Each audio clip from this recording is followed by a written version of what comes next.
What's up, everybody? It's your boy Wolfandfoxgod. Welcome back to another video. Hope you're having a good day, being safe, and all of the good stuff. What's up, all yo? What's up, all yo? Alright, we're at to watch some top 10 best indie horror games, and let's see what the best indie horror games are.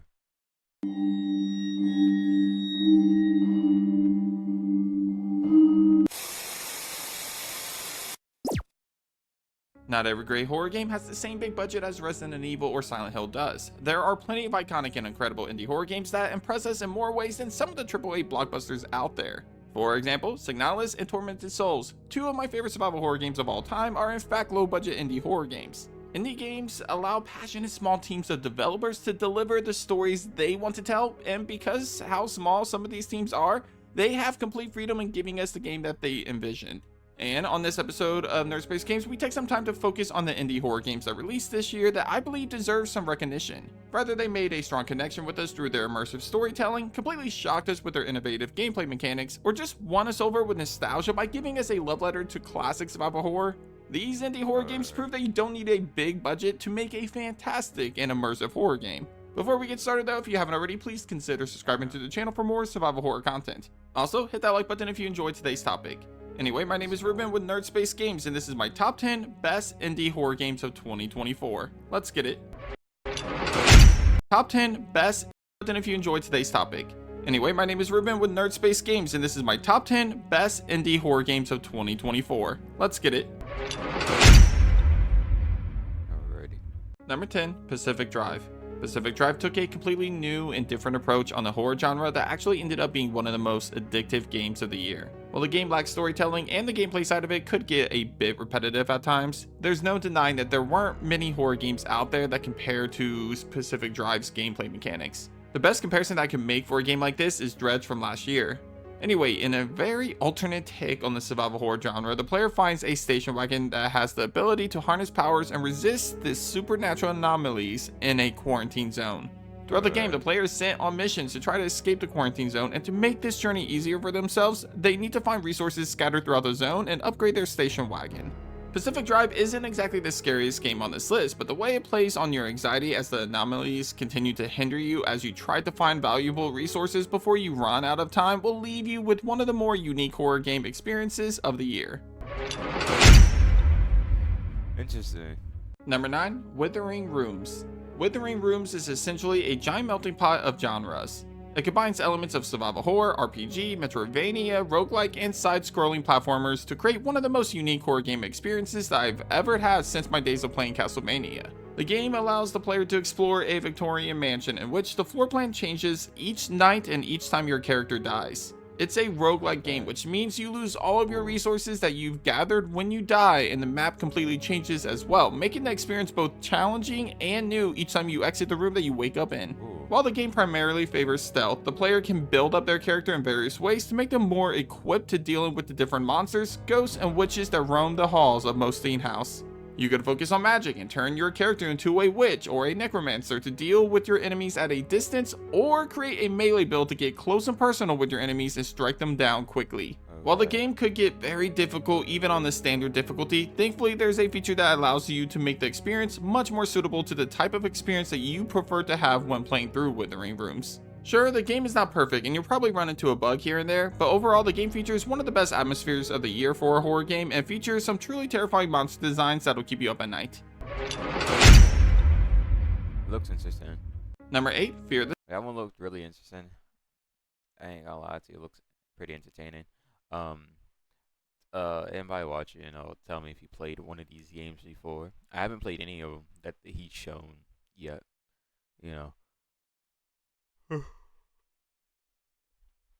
Hello, Yanni. My bad. But yeah, I haven't played any of the ones that he's shown. I will tell you the first one he shown was interesting as well. I think I seen somebody play that one, but I'm not sure. But that one looks really interesting, so might have to try that one out. The Spotlight. If you're looking for a short yet satisfying indie horror game with fun puzzles, terrifying jump scares, and an immersive story, then I highly recommend Fear the Spotlight. As the first Okay. of many indie horror games being published by Blumhouse, Fear the Spotlight starts this iconic movie studio on a fantastic note in their debut on the video game landscape. Developed by a husband and wife duo, Fear the Spotlight follows two friends, Vivian and Amy, that sneak into their high school after hours to perform a seance. What follows is a string of terrifying events in which both Vivian and Amy face off against ghosts that roam the halls of this school with a deep and dark past. At first, the visuals of the game might turn you off thanks to it looking kind of like a Roblox game. I mean, it kind of did that for me at first, not gonna lie. But don't let this family-friendly animation style fool you. Fear the Spotlight has a deep story with plenty of scares to satisfy your needs and want. I'll be honest, this doesn't look like Roblox at all to me, but I guess because um like I can see it as well at the same time though. I guess like if you're in first person and you're small, it'll make more sense in my opinion. I don't know. Cuz like I don't see it, but at the same time I think I can agree a little bit to it. Hmm. Interesting. Interesting. But the game does look good, so I definitely know what? I'm definitely gonna try it. Ones You from a know, horror game. seems And I'll even interesting. go out on a limb and say that the performances from both leading ladies were top notch, and I sincerely hope to see them again in the future. Overall, the premise might seem pretty basic and the story might start off slow, but once you get going and start solving puzzles while diving into the school's history and the past of both students, Fear the Spotlight will leave you wanting more from this husband and wife development team. Number 7, The Bridge Curse 2, The Extrication. As someone that has never played the first Bridge Curse game, I went into this entry as a newcomer to this series, and after completing the entire game, I was really surprised. Actually, after completing this game, I turned around and went to the first game and beat that one as well, and it left me wondering why I hadn't played this game up until this point. Now, Bridge Curse 2, The Extrication isn't for everybody. It's one of those horror walking simulators that focus most of its gameplay on cheap jump scares and creepy atmospheres. However, as a fan of games like Outlast and White Day, A Labyrinth Named School, in my opinion, this game was a great addition to the genre. Speaking of White Day, there were a lot of similarities to that game. You're locked inside of a school after hours as you face a handful of ghosts that have found themselves trapped in this godforsaken place. Yeah. Because of that, you get multiple encounters with creepy ghosts, including a scary little doll. No, I understand. I want to play this game too. I haven't played the first one either, and I definitely want to do that as well. So definitely get my hands on the first one and the second one, and definitely do videos and live streams about it because that'll be W content right there for real. And I really enjoy playing it myself. So you know. A nurse that bends over backwards as she chases you, and my personal favorite, the Mad Ballerina. Overall, the game does a fantastic job at creating a great atmospheric horror vibe throughout the entire story, while also including difficult puzzles and unique methods of defeating the ghosts. Again, going back to the Mad Ballerina, her boss fight was without a doubt my favorite of the game, as it required patience, observation skills, and timing to successfully defeat her. And the soundtrack during this sequence was iconic as hell. Oh. Number 6, Still Wakes the Deep. My hype level for Still Wakes the Deep was like a roller coaster ride leading up to the release of this game. See, I was a little hesitant to allow myself to get. Okay. So I did see what's his name? I seen someone play this. I think it was multiplayer. Not multiplayer. It was Jacksepticeye. I think I seen play this. If I'm not wrong, I think it was him that I seen play this game.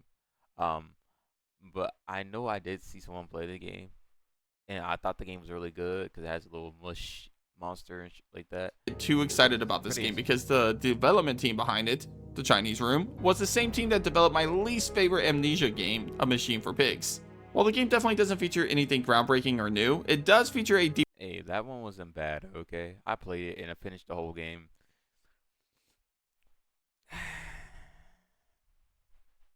It is sad to say that that's the only one I did finish out of.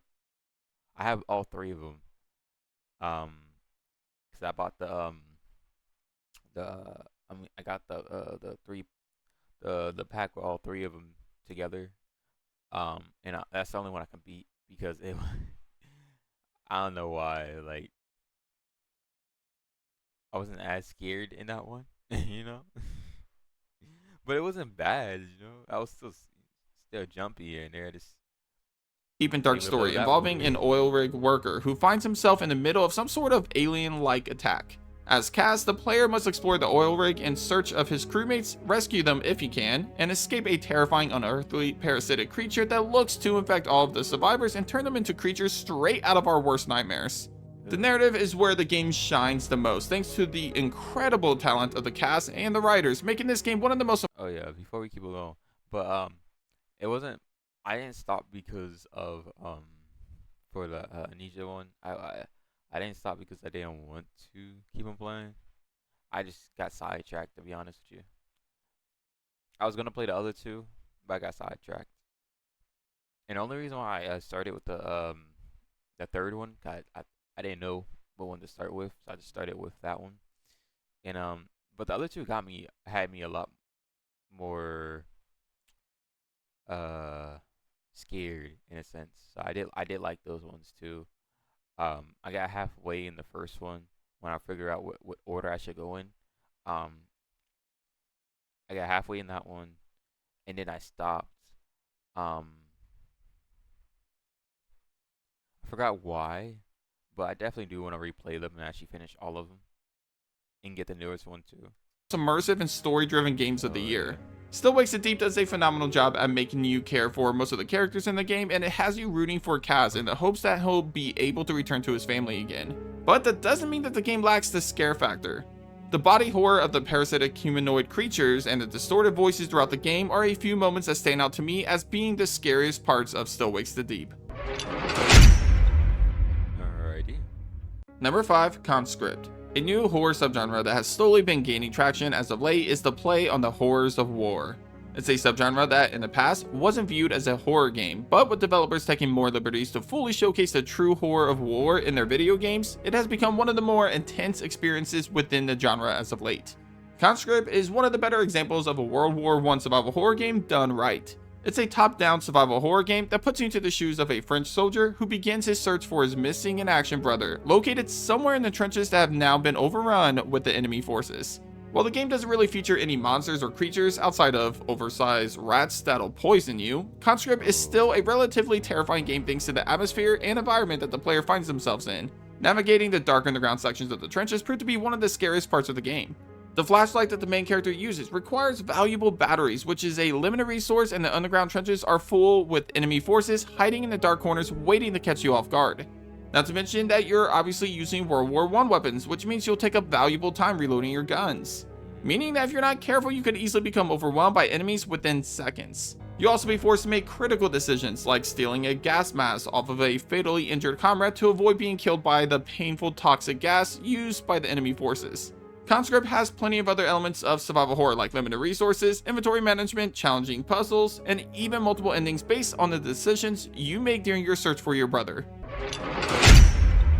Crazy. That sounds entertaining. Number 4, Crow Country. Crow Country was one of the biggest surprises for me this year. Before its release, I didn't know much about it, and when it did come out, I didn't immediately go out and get it as it wasn't something that I was excited about. However, the moment that I finally got around to playing it, it became the first survival horror game of the year that really impressed me.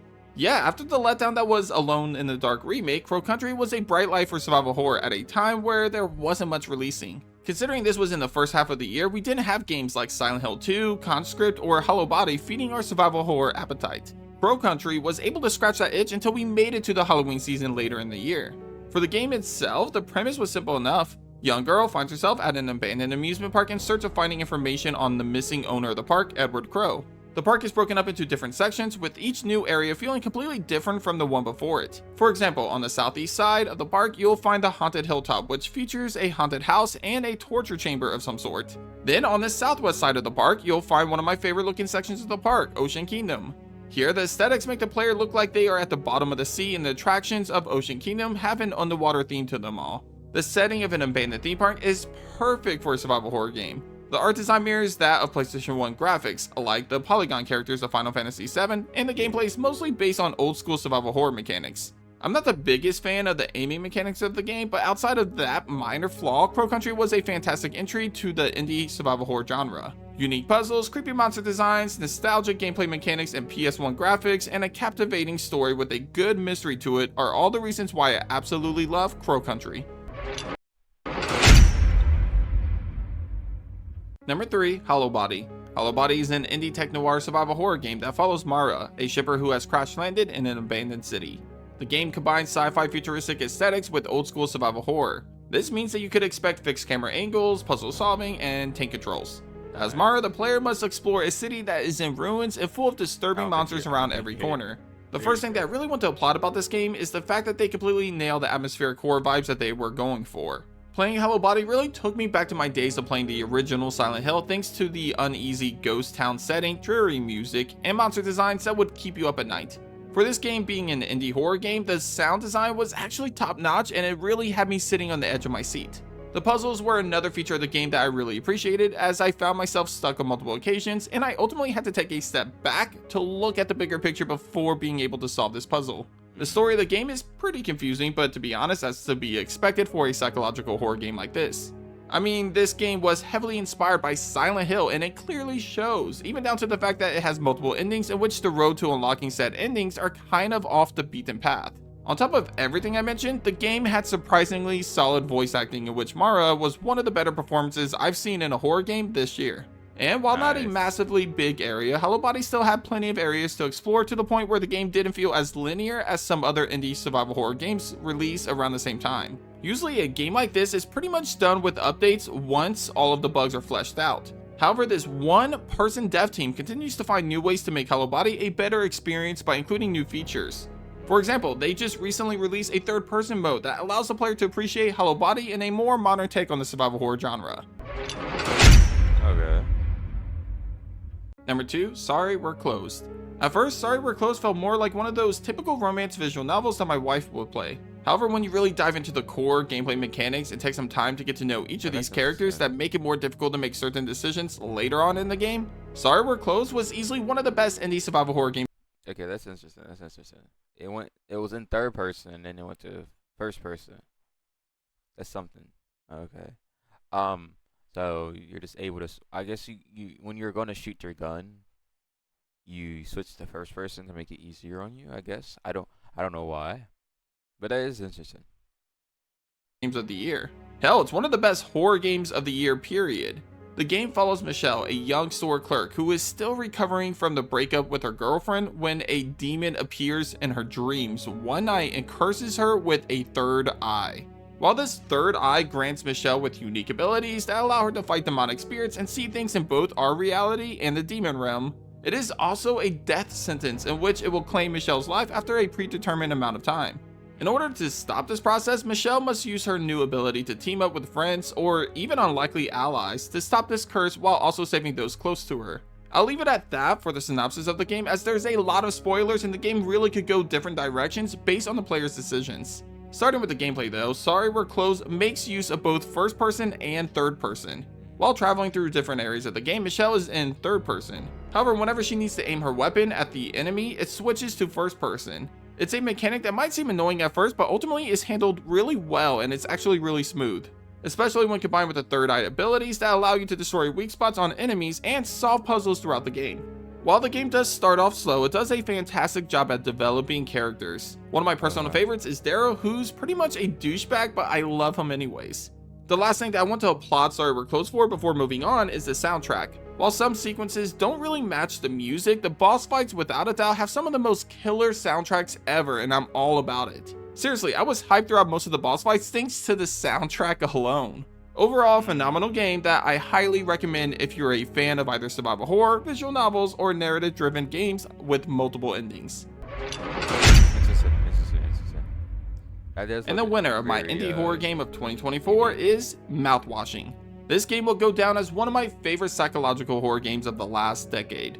Seriously, it's that good. Now, full disclosure, a lot of the reasons why I really love this game so much comes down to the story of the game itself. And to really dive down into that, I would need to talk about spoilers, which I really don't want to do. And for that reason, my explanation about why I love this game so much is going to seem pretty bare compared to the other entries on this list. But trust me, if you know, you know. Anyway, here's what I will say about the game.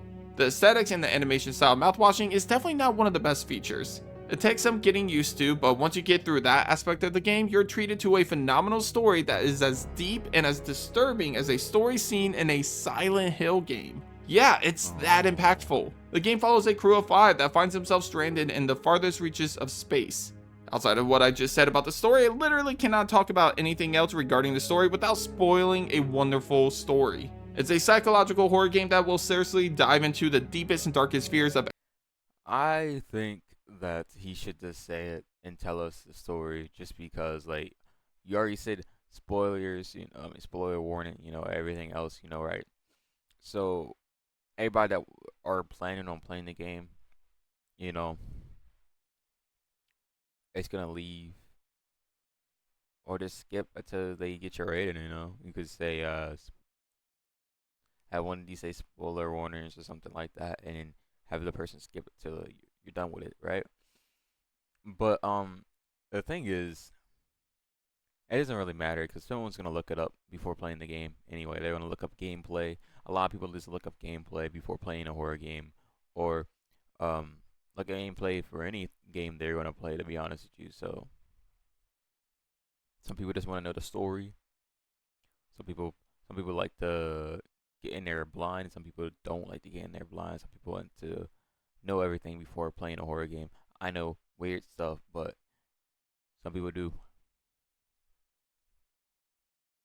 Everybody aboard the ship, and it will leave you speechless by the end of the game. Mouthwashing is a first-person horror game that, like a few other entries on this list, is a walking horror simulator in which the player will be asked to complete different objectives and tasks aboard this ship while the crew waits for someone to come and save them. Between the atmospheric horror environment, the terrifying monster and creature designs you see throughout the game, especially closer to the end of the game, and the top-notch psychological horror story that will leave you completely speechless by the end of it all, Mouthwashing is my personal favorite indie horror game of the year, and it's a game that I think I will find myself talking about for years to come, just based on the story alone. But that does it for this episode of Nerd Space Games. Hit up the comments and let me know what you think of my list. Is Mouthwashing the best indie horror game of the year, or is there a different game that's deserving of that title? Let me know down below. Anyway, if you haven't already, be sure to subscribe to my channel for more survival horror content. Also, leave a like in today's video if you enjoyed today's topic. But thanks for watching, and as always, I'll catch you guys on the next episode of Nerd Space Games. Wait, do we have best horror game of the year? Is that even a thing in the Game Awards? Best horror game of the year. I don't watch the Game Awards, to be honest. I don't really watch it.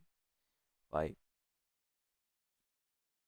if I knew, like, because like it'd be so, like, none of the games that I think should win end up winning. You know, I did see this year's Game Awards as well, and I understand the bot game won Game of the Year, and um Elden Ring's having a DLC or some type of DLC. I do know that, but I don't really watch it. I skip through things. Um, but but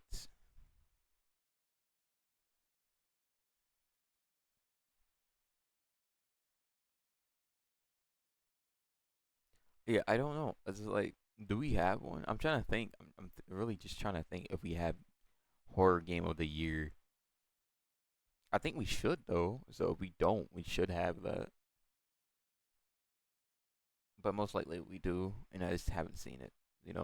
But other than that, much love to y'all. I appreciate y'all coming to watch this with me. It was pretty interesting to see all these games. Um, I haven't played none of these, to be honest. Yeah, I haven't played none of these. I want to play this one. I want to play the first one and second one for that because I did see some gameplay of that. It looks really good. I do want to try. I think I want to try this one out. Cause I already seen someone beat it, but I kind of want to try it myself.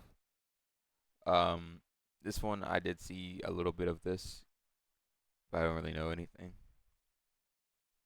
But yeah, the one that interests me the most will be this one right here. This game, and uh,